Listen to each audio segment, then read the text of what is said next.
মাত্র 50 টাকা খরচ করে আজ চলে গিয়েছিলাম এমন একটি জায়গায়, যে জায়গাটি প্রথমবার দেখে আপনাদের মনে হতে পারে এটা ডিজনি প্রিন্সেসদের কোনো একটা হাউস। সাথে ছিল রিফ্রেশিং ওয়েদার এবং মনোরম পরিবেশ free. Hi everyone, this is Brishti and welcome back to my another new blog. কোনো রকম প্রি প্ল্যান ছাড়াই আজ বেরিয়ে পড়েছিলাম। বেরোনোর পর ডিসাইড করলাম যে আমরা খালিশপুরের এই জায়গাটিতে আজ যাব না। এটা কোনো ডিজনি প্রিন্সেস হাউস না, কিন্তু ফার্স্ট লুকে আপনাকে এমন একটা ভাইবই দিবে। জায়গাটির নাম ওয়ান্ডারল্যান্ড পার্ক, আর খালিশপুরের ভেতর খুবই পরিচিত একটা পার্ক। তো যে কোনো জায়গা থেকে পার্কটির নাম বলে অটো বা রিক্সাতে করে আপনারা ইজিলি পার্কটিতে চলে যেতে পারেন। আর এন্ট্রি ফি ছিল মাত্র 50 টাকা। আমরা পৌঁছাতে না পৌঁছাতেই ঝুম বৃষ্টি শুরু হলো, তাই অনেকটা বোর হচ্ছিলাম। আর এই বোরনেস কাটানোর জন্য আমি আর আমার ফ্রেন্ড মিলে শুরু করলাম নেচারের ভিডিওগ্রাফি, আরো টুকটাক হেবিজিবি কাজ।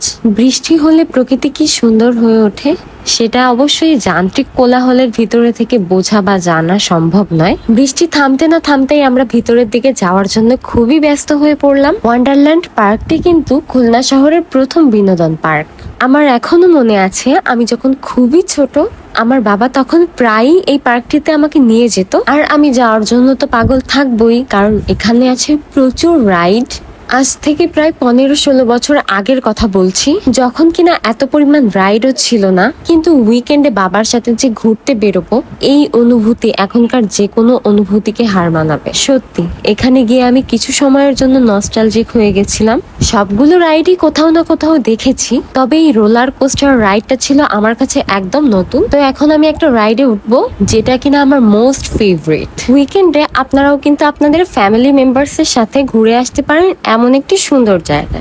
পার্কটি কিন্তু বেশ নিরিবিলি, আর আমরা যারা কিনা শহরে থাকি তারা কিন্তু উইকেন্ডে এমন একটি নিরিবিলি জায়গায় চায়, যে জায়গা কিনা থাকবে প্রাকৃতিক বাতাসে ভরপুর এবং যান্ত্রিক কোলাহল মুক্ত। সময়ের সাথে আমরা বড় হয়ে যাই ঠিকই, কিন্তু কোথাও একটা আমাদের এই বাচ্চামিগুলো থেকে যায়, সেগুলোকে আর প্রশ্রয় দেওয়া হয় না।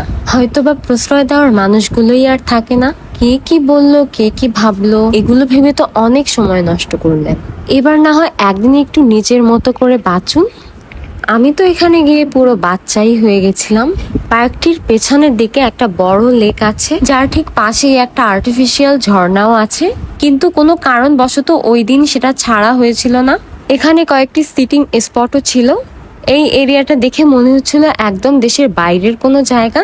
আর এই সিটিং স্পটটা ছিল সব থেকে বেশি সুন্দর। ধরুন এখানে আপনি বসে আছেন আপনার প্রিয় মানুষটির সাথে, এবং আপনার হাতে আছে 1 কাপ চা। কি সুন্দর একটা মোমেন্ট। আমরা বেশ কিছু সময় এখানে বসে কাটালাম। আমার সাথে ছিল একজন ফটোগ্রাফার, যে কিনা এই সুন্দর সুন্দর ক্লিপস গুলো নিচ্ছিল। চারপাশটা ছিল রঙিন রঙিন ফুল এবং সবুজ গাছপালাতে ভরপুর। তার ভিতরে আমি আবার গিয়েছিলাম হলুদ রঙের এই সুন্দর জামাটি পরে। ভিতরে কিন্তু একটা ছোট্ট চায়ের স্টলও ছিল, যদিও আমাদের ওই দিকটায় যাওয়া হয়ে ওঠেনি।